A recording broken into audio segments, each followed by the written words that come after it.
Tensions are rising as China hosts high-stakes nuclear talks with Iran and Russia. The international community is at a crossroads. Will diplomacy prevail, or is a military confrontation looming? Almost 10 years ago, a historic agreement aimed to prevent Iran from developing nuclear weapons. In exchange, crippling sanctions were lifted.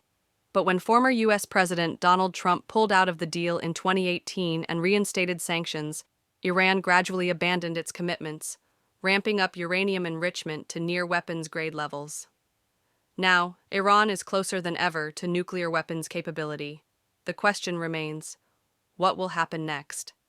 Trump, now back in the White House, has delivered an ultimatum: negotiate or face the consequences.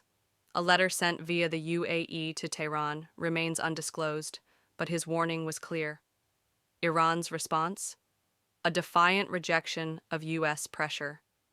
But behind the scenes, experts believe there are factions within Iran that still favor negotiations. China, stepping in as mediator, is urging restraint, while European nations threaten to impose snapback sanctions before their power to do so expires in October.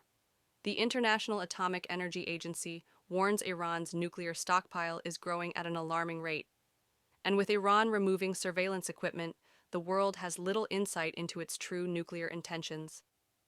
Some experts fear that if diplomacy fails, military action, possibly led by Israel or the U.S., could be imminent.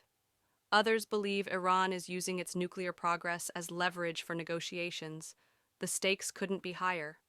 Will diplomacy succeed, or are we on the brink of a new crisis? The world watches.